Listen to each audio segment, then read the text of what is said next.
Ashamaa harka fuunee kabajamtoota hordoftoota fi daawwattoota Oromiyaa Global Media kun sagantaa oduu Oromiyaa Global Media team oduu waliin Anibsaa Gadaatiin dura dursuun oduu hangafoota. Ministeerri muummee Itoophiyaa Abiy Ahmad gaafii Soomaaliyaan dhiyeessiteef hin fudhanne jechuun beekameera. Imbaasii UK Finfinnee jiru miidiyaalee Itoophiyaa irratti komii dhiyeessuun isaa beekameera. Zoonii Walloo Kibbaatti hojjettoonni filannoo hojii galmeessuu dhaabuun himameera. Gareeleen mormitoota Somaaliyaa murtii pirezidaantii biyyattii simataniiru.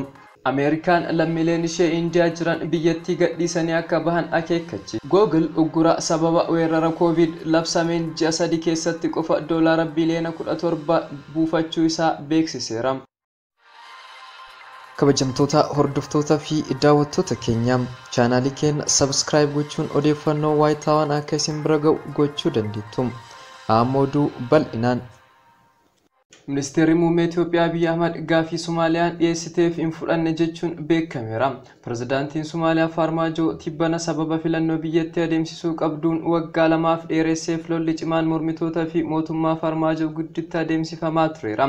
Kanumaan wal qabatee hoogganaan waajjira tikaa Soomaaliyaa Itoophiyaan loltoota hedduu Moqdishoo qabsiisuudhaan akka isaan gargaaran akka ergitu kan gaafate yoo ta'u, mootummaan Itoophiyaas rakkoo keessaa fi alaa isaan qunname ibsuun falli jiru filannoo adeemsisuu akka ta'e ibsuun loltoota akka hin ergineef ibsee jira. Imbaasii UK Finfinnee jiru miidiyaaleen Itoophiyaa waa'ee marii ambaasaadoroota UK fi ajajaa waraanaa Itoophiyaa waliin sirrii hin gabaafamne jechuun komateera. Itoophiyaatti ambaasaaddarri UK Alistair Misipil torbee kana ajajaa waraanaa Itoophiyaa Jeneraal Biraanuu Juulaa waliin mari'atanii turani. Dhimma walgahii kana miidiyaaleen Itoophiyaa qixa sirriin hin gabaafne jedhe ambaasaaddarri UK. Miidiyaan biyyaalessaa ETV fi kan mootummaan hidhata qabu FBC'n dabalatee miidiyaaleen kaanis Itoophiyaatti ambaasaaddarri UK ajajaa waraanaa Itoophiyaa waliin wal arguu gabaasaniiru. Gabaasa isaanii keessatti saala wal fakkaatuun hoogganaan lamaan waa'ee nageenya gaanfa Afrikaa mari'atan jedhaniiru. Itti dabaluunis ambaasaaddarri UK Alistair Misipil tarkaanfiin seera kabachiisuu mootummaan Itoophiyaa Tigraay keessatti geggeesse biyyattii keessatti olaantummaa seera kabachiisuu fi nageenya guutuutti Afrikaaf kan gumaachu ta'uu dubbatan jechuun gabaasame. Imbaasiin UK Itoophiyaa jiru garuu imbaasii miidiyaa kana sirrii miti jedhee ibsa baaseera. Ambaasaaddarri UK Alistair Misipil ajajaa waraanaa Itoophiyaa Jeneraal Biraanuu Juulaa waliin marii wal arguun dhugaa ta'uu barullee fuula Tiwiitarii isaa irratti kan hime imbaasicha ambaasaadдар Alistair waa'ee lola Tigraay yaaddoo UK qabdu ajaja waraanaa kanaaf ibsanii jedhani. Lola kanaaf furmaanni siyaasaa akka barbaadamu, lolli akka dhaabatu, loltoonni Eertiraa Tigraay keessaa akka bahan akkasumas waa'ee deeggarsa namoomaa ilaalchisee yaaddoo UK qabdu ibsanii jedhameera. Gabaasni miidiyaalee mootummaa qabatanii bahan dogongora jedhamee yoo qeeqamu kun kan duraati miti. Bitootessa darbe gaazexeessaan Agency Press Itoophiyaan maxxanfamu The Herald dhaabbatni deeggarsa Ameerikaa USAID ajjechaan Julmaa Aksuumitti akka hin raawwanne qorannoo mirkaneesse jedhee ture. USAID boodarra ibsa baaseen ani dhimma Aksuum irratti qorannoo sin goone gabaasa baasee sin qabu jedhee jira. Herald gabaasa kana kan hojjate erga dhaabbanni mirga namummaaf falmu Amnesty International ajjechaa Julmaa Aksuumitti raawwate ilaalchisee gabaasa baaseen booddee ture. Lola Tigraay ilaalchisee aangoonni Itoophiyaa wayita hoogganoota biyyootaa fi dhaabbilee addunyaa waliin mari'atan dhimma irratti mari'atan ilaalchisee wanti isaan barreessanii fi kan gama kaaniin himamu adda adda yeroon itti ta'us tureera.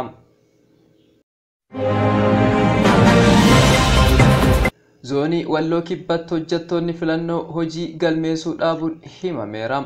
Magaalaa Dasee dabalatee aanutii zoonii Walloo Kibba jala jiran keessatti raawwachiiftonni filannoo waan hojii isaanii dhaabaniif galmaa'uun filattoota irratti rakkina uumuu isaa paartileen mormitootaa beeksisaniiru.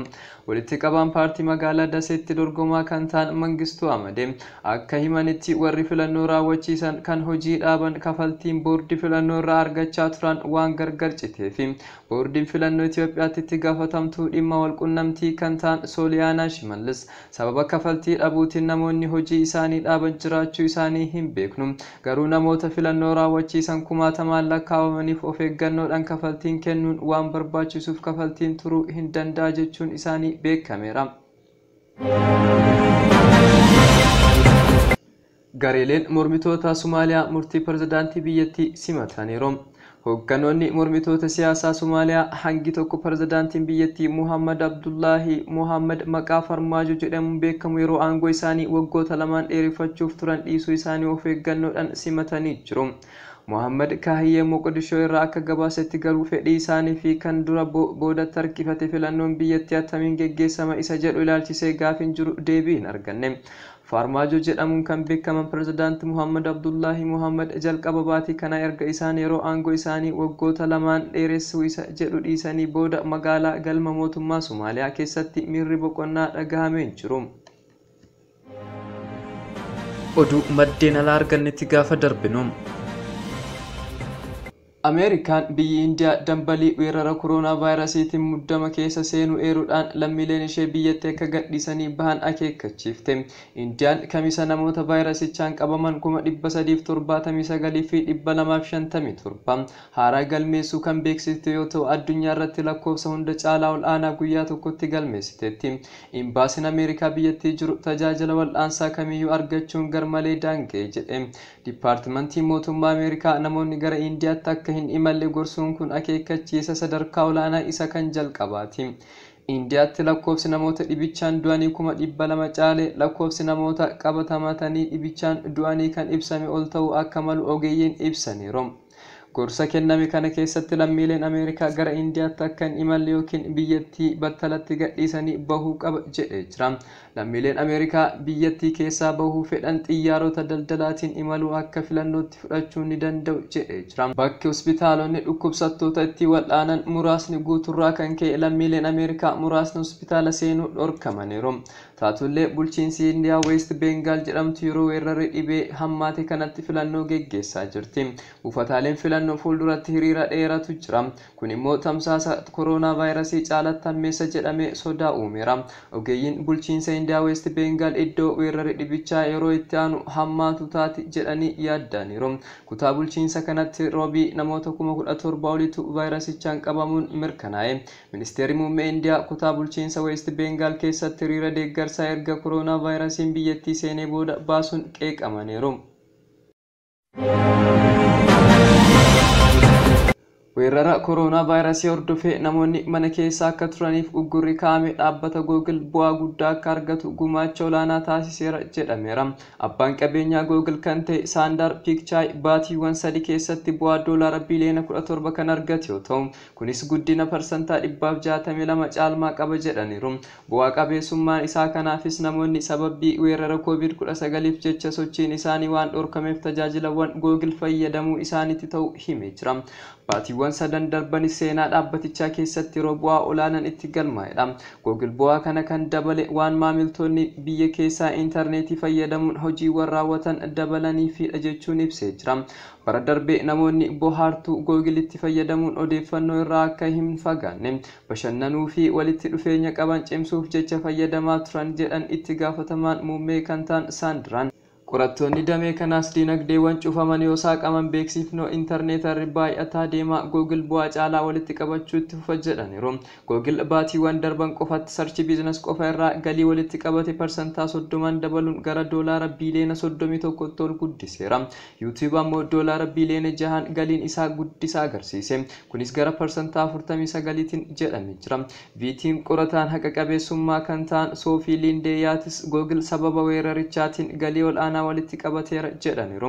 Kaampaaniin teeknooloojii guddichi Google haala hin baramneen gara dhaabbata beeksisaatti yaada naanneffachuu isaa qorataan kun ni dubbatu. Koronaa vaayirasiin yoo mudatu keessattuu daldalli intarneetii waan cimeef dhaabbileen akka Google Business beeksisawwan hojjechuun galiin isaanii akka guddatu taasiseera jechuun sababii guddaa galii isaa kaasaniiru. Haa ta'u malee Google dhaabbilee to'atan adda addaa keessatti dorgommii daldalaa haqa qabeessaa fi iccitii eeguu gama ilaalatuun gaafiiwwan mudataa jiran danqaawwan muummee ta'uu itti fufaniiru. Kabajamtoota hordoftoota fi daawwattoota keenyaa oduun saatii kanaaf qabannee dhiyaanne kana fakkaata. Sagantaa Oromiyaa Global Media Afaan wajjin turtii gaarii.